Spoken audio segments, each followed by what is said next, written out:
Good Thursday morning and Happy New Year. Thank you for joining us on KARE 11 News Now. I'm Jason Hackett. Let's get to your headlines. Another day, another round of snow falling across Minnesota. You can see here we got flakes flying in Golden Valley this morning. This system will not bring too much snow, but as with any winter weather, you may want to take it slower on your way in this morning. We're going to check in with our weather team in just a little bit. We are following some breaking news out of Switzerland this morning. Horrible news to start the new year. Right now, officials are fearing that dozens are dead and around 100 more are seriously hurt. That's after a massive fire broke out at a ski resort in the Swiss Alps during a New Year's celebration. Multiple helicopters and ambulances are on scene, and the area is now closed to the public as they investigate. Right now, officials say this does not appear to be a terror attack. Well, overnight, new laws went into effect across the state. This impacts Minnesotans from work benefits to boating fees and new hunting rules. Michelle Beck is in the newsroom with details. From elections to the environment, these are what's effective today, January 1st. To vote absentee, you'll need to apply online by providing both a driver's license number and the last 4 digits of your Social Security. That is, unless you can certify that you don't have either one of those numbers. Getting outside here, your watercraft surcharge for funding invasive species control, that's going up. What was roughly $10 is now costing you anything between $14 and $62, depending on boat size, type, and use.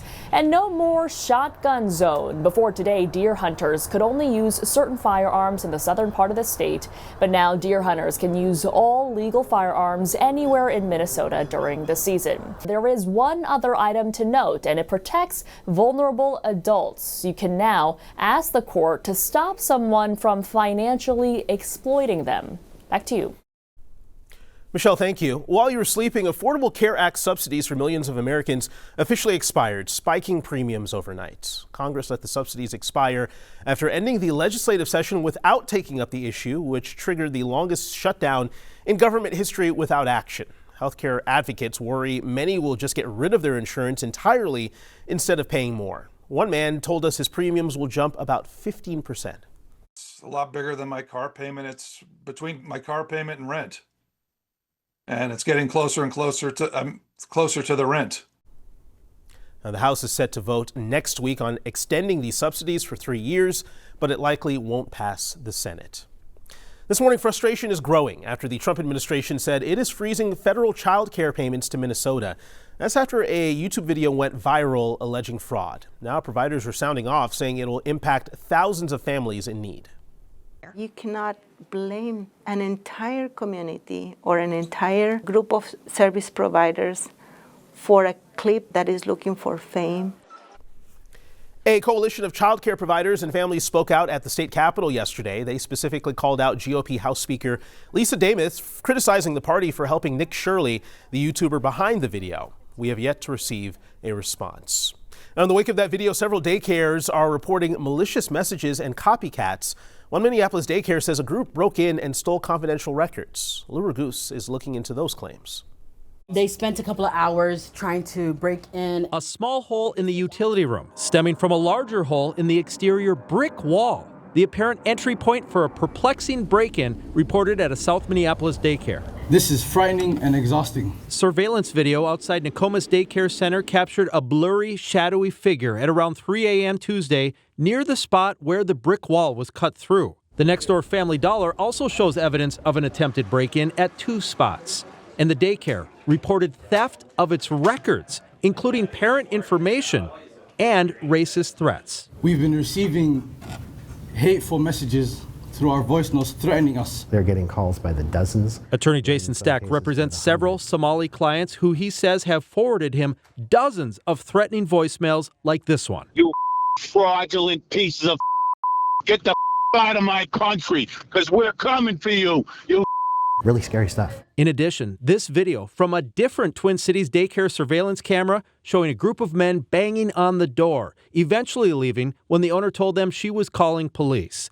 The owner believes the men were copying Nick Shirley, whose viral YouTube video purporting to reveal fraud at Somali-owned daycares preceded the onslaught of hate. One video made by a specific individual made this all happen. Back to the daycare break-in. At least one Republican lawmaker, Representative Elliot Engen, is expressing belief it was staged. which the manager denies. This is not made up. You can see what happened here. I believe that people show hate towards us because of what one person said. Minneapolis police are investigating the reported break-in, but no one has been arrested yet.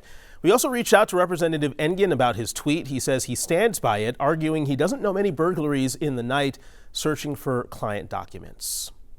A look from D.C. this morning, where the House Oversight Committee announced it'll start hearings on Minnesota fraud in the next couple of weeks. And Governor Walz and Attorney General Ellison have been asked to come testify in February.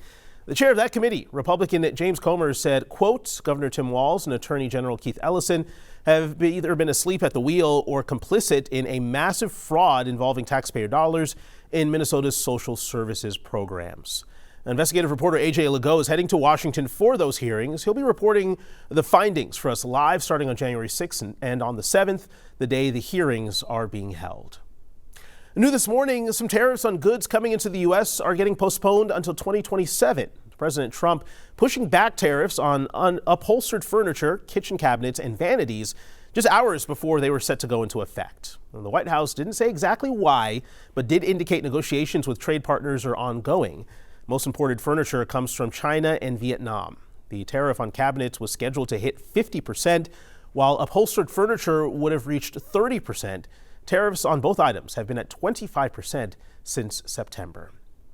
A big change is coming for winter parking in two St. Paul neighborhoods. The city is testing out a pilot program to see if an odd, even parking system will help snowplow drivers clear the streets. The two neighborhoods are located near Snelling and University Avenue, and also Dale Street and Selby. Starting Sunday afternoon, they will alternate every week between the odd and even sides of the street. The odd-even rule will be in effect until mid-April. It could expand to the whole city by 2027. What we found in Duluth is in the same winter where we issued over 20,000 tickets, Duluth issued less than 200. And so this may be easier for residents to follow and may actually result in less tickets. The odd-even rule will be in effect until mid-April. Once it's over, the city will take a look at the data to see if this new rule should be applied citywide. Officials say that likely wouldn't happen until 2027 at the earliest because it will take some time to create signs and educate people about the change. Back in St. Paul, Melvin Carter is about to begin his last day as mayor. For the first time in 8 years, the city will have a new mayor, with Collie Herr taking the helm tomorrow. Now, Herr says an immediate focus when she takes office will be on the ongoing immigration crackdown. She's also planning to help with city operations. Already, Herr has met with employees at city departments to help understand where they can improve. Because we do only have 3 years, and if we can't get businesses up and running, if we can't get people to expand the way they want to, if we can't get housing developed, it's really going to hurt our progress. Like, those things have to get done. Now, Herr is also making an early pitch to the Wolves and the Lynx owners. She says she would love to have those teams move to St. Paul and says she has some ideas for areas of development. This year, the U.S. Postal Service is changing its postmark process, which could affect things like bills, ballots, and even your taxes. So for decades, mail has been postmarked as soon as it's accepted at the post office. But now mail won't be postmarked until it's processed by a sorting machine, which could take days. So USPS says you should plan to send time-sensitive mail several days before a postmark deadline. St. Paul rang in the new year in probably the most Minnesota way possible with a disco puck drop. The celebration, which included a fireworks show, came in after a big matchup in the World Juniors between the U.S. and Sweden. And unfortunately, Sweden got its revenge from last year's championship loss, beating the U.S. 6-3 yesterday. Thankfully for the U.S., this was not an elimination game, but they will have to win out if they want to be three-peat champions. Go Team USA. We're in it for the gold, 3 in a row. Being able to watch the talent that comes through across the world, it's crazy. The U.S. will be in the quarterfinals against Finland this Friday at Grand Casino Arena at 5 o'clock. Go USA. Make sure you stick with us. More news and weather coming up after the break.